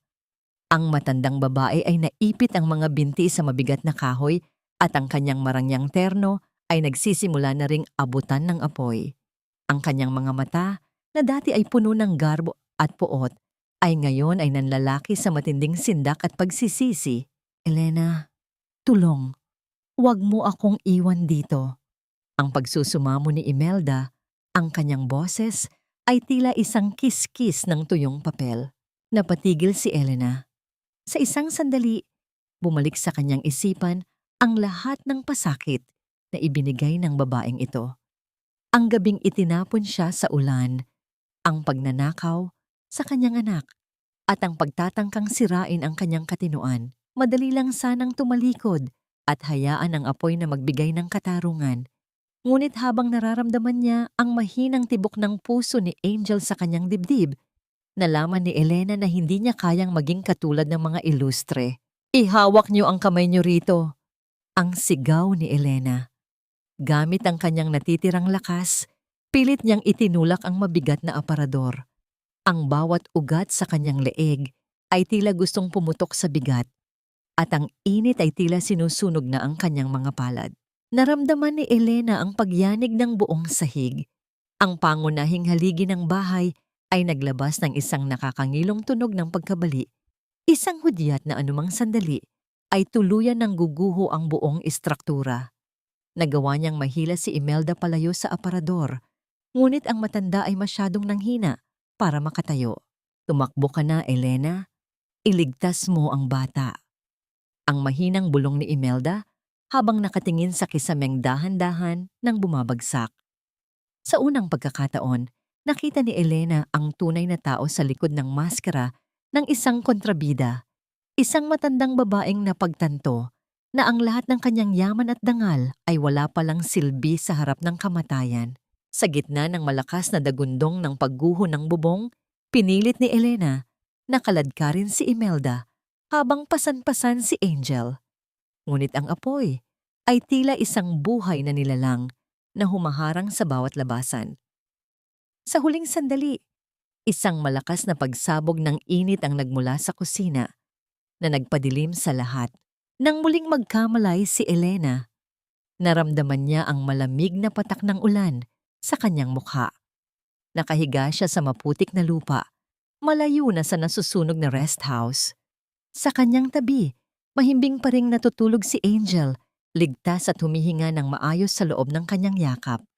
Ang malamig na hangin ng madaling araw ay tila isang pagbabasbas pagkatapos ng impyernong kanyang dinaanan. Lumingon siya sa nagniningas na bahay. Nakita niya ang mga bumbero at ang ambulansyang kararating pa lamang. Sa gitna ng kaguluhan, nakita niyang inilalabas si Doña Imelda sa isang stretcher.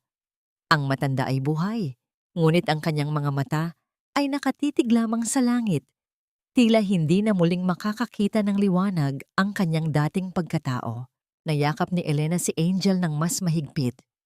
Ang bawat hapdi ng kanyang mga sugat ay tila nawala nang maramdaman niya ang bahagyang paggalaw ng mga daliri ng kanyang anak.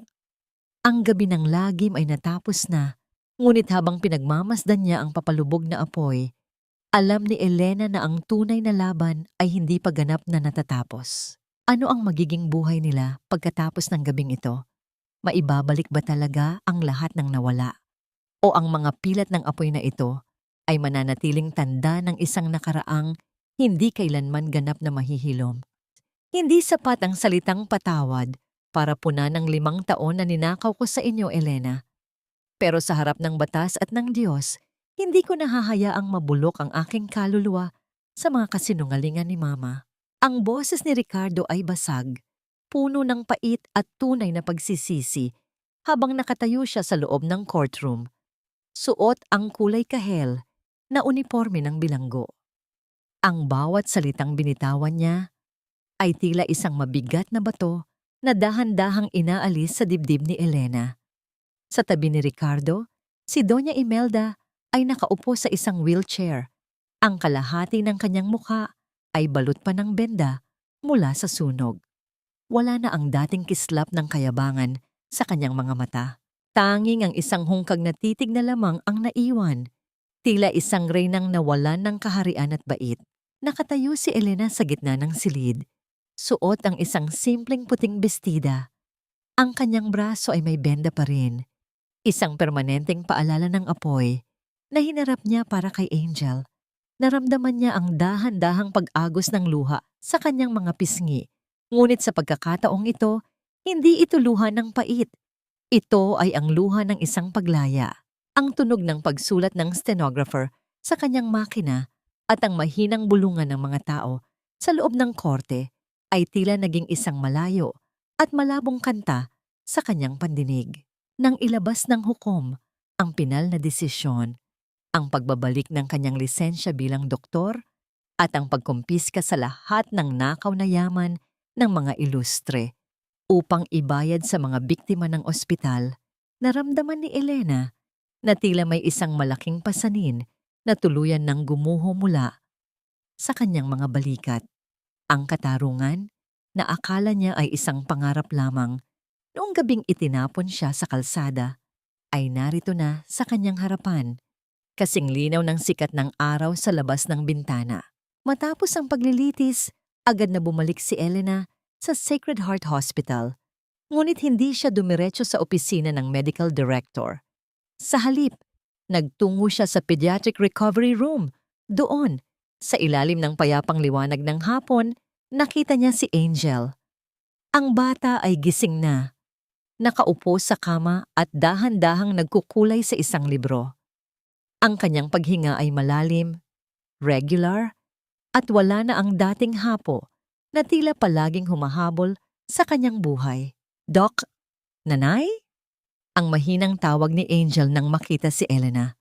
Ang salitang nanay ay tila isang himala na umalingaw-ngaw sa 4 na sulok ng silid. Hindi nakapagsalita si Elena. Lumapit siya at dahan-dahang niyakap ang bata. Ibinaon ang kanyang mukha sa maliit na balikat nito. Ang amoy ng gatas at bagong paligong sanggol ay tila isang gamot na tuluyang naghilom sa lahat ng sugat sa kanyang puso. Ang bawat sakripisyo, bawat pait, at bawat gabing puno ng luha ay tila naging sulit para sa sandaling ito. "Opo, anak. Si nanay ito. Hinding-hindi na tayo maghihiwalay." Ang pabulong niyang sagot habang hinahaplos ang marka sa likod ng tenga ni Angel. Ang tatak ng kanilang pagkakaisa na hinding-hindi na mabubura ng kahit sinong ilustre. Nang hapong iyon, dinala kay Elena ang kanyang bagong professional identification card. Hinawakan niya ang maliit na plastic na card. Tinitigan ang kanyang pangalan. Doktora Elena Valdez. Wala na ang apelyidong ilustre. Ibinalik niya ang kanyang sariling pagkakakilanlan. Ang bawat letrang nakasulat doon ay tila nagniningning. Isang patunay na ang katotohanan ay laging nananaig. Gaano man ito ibaon sa ilalim ng lupa. Lumabas si Elena sa balkonahe ng ospital, tanaw ang malawak na hardin kung saan naglalaro ang ilang mga batang pasyente. Ang hanging humahaplos sa kanyang muka ay amoy bagong umaga. Sa kanyang isipan, tila nakita niya ang sarili niya 5 taon na ang nakalilipas, duguan, talunan, at mag-isa. Gusto niyang balikan ang babaeng iyon at sabihing, huwag kang susuko dahil ang dulo ng iyong pagdurusa ay ang simula ng iyong tunay na kaligayahan. Ngunit sa gitna ng kanyang kapayapaan, isang tanong ang nananatili sa dulo ng kanyang kaisipan. Ang katarungan ay nakamit na at ang kanyang anak ay nasa kanyang piling na. Ngunit handa na ba siyang buksan muli ang kanyang puso para sa isang bagong pag-ibig o ang mga pilat ng nakaraan ay mananatiling bakod na hinding-hindi na muling mabubuksan?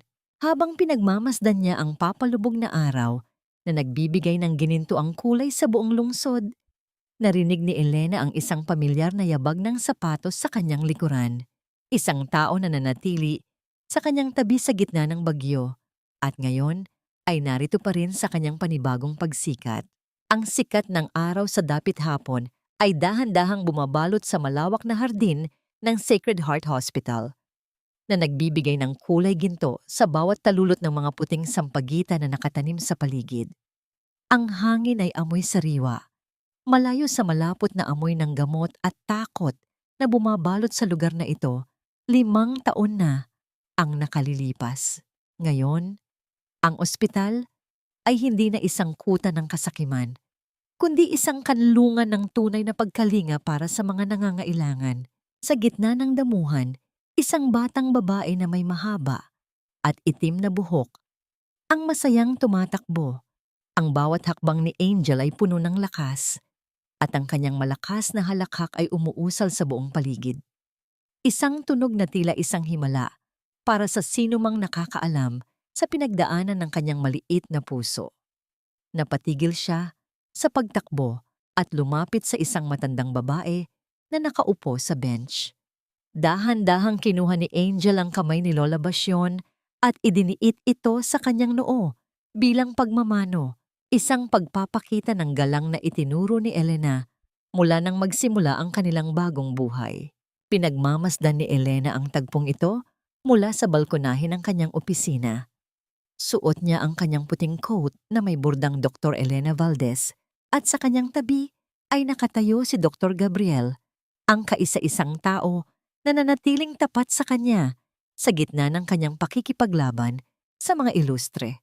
Ang layo na nang narating niyo, Elena. Ang mahinang sabi ni Gabriel. Ang kanyang boses ay may dalang init na tila humahaplos sa mga pilat na naiwan sa puso ni Elena. Nagawa mo. Hindi mo lang nailigtas ang anak mo, kundi pati ang dangal ng propesyong ito. Ngumiti si Elena, isang ngiting wala ng bahid ng pait. Ang katarungan ay hindi lamang tungkol sa pagpapakulong sa mga nagkasala, Gabriel. Ito ay tungkol sa pagbuo muli ng mga pusong dinurog ng kasinungalingan. Nang makita ko si Ricardo sa huling pagkakataon sa likod ng rehas, hindi poot ang naramdaman ko, kundi awa. Awa para sa isang taong piniling mabulok sa sarili niyang kasakiman. At si Doña Imelda? Tanong ni Gabriel. Huminga ng malalim si Elena. Ang kanyang paningin ay nakapako sa malayo. Ang patawarin siya ay hindi nangangahulugang kinalimutan ko ang lahat. Ang pagpapatawad ay ang pagpapalaya sa sarili ko mula sa galit na ikinulong ako sa nakaraan. Ngayong nasa loob siya ng pasilidad para sa mga may sakit sa isip, ang kanyang sariling mga alaala, ang kanyang magiging bilangguan, iyon ang sapat na kabayaran. Naramdaman ni Elena ang marahang pagdapo ng kamay ni Gabriel sa kanyang balikat. Hindi na siya umiwas. Sa sandaling iyon, alam niyang handa na siyang sumugal muli. Hindi man agad-agad, ngunit ang pintuan ng kanyang puso na matagal nang nakasara ay dahan-dahan nang bumubukas para sa isang bagong bukas, isang pag-ibig na hindi na kailangang magsakripisyo ng sariling dangal. Mama, halika na po. Uuwi na tayo. Ang malambing na tawag ni Angel mula sa ibaba. Mabilis na bumaba si Elena at sinalubong ang kanyang anak ng isang mahigpit na yakap. Habang karga-karga niya si Angel, naramdaman niya ang regular at malakas na pintig ng puso ng bata sa kanyang dibdib. Ito ang tunay na tagumpay. Ang bawat patak ng ulan, bawat hapdi ng apoy, at bawat gabing puno ng luha ay naghahatid sa kanya sa sandaling ito. Ang muling pagtibok ng dangal at pag-asa. Ang araw ay tuluyan ng lumubog, ngunit sa puso ni Elena, ang liwanag ay hindi na muling magdidilim. Sa bawat tibok ng kanyang puso at sa bawat ngiti ng kanyang anak, ang kwento ng Doktora Elena ay mananatiling isang paalala na ang tunay na yaman ay hindi matatagpuan sa pangalan o salapi, kundi sa katapangan ng isang inang handang suungin ang impyerno para sa pag-ibig.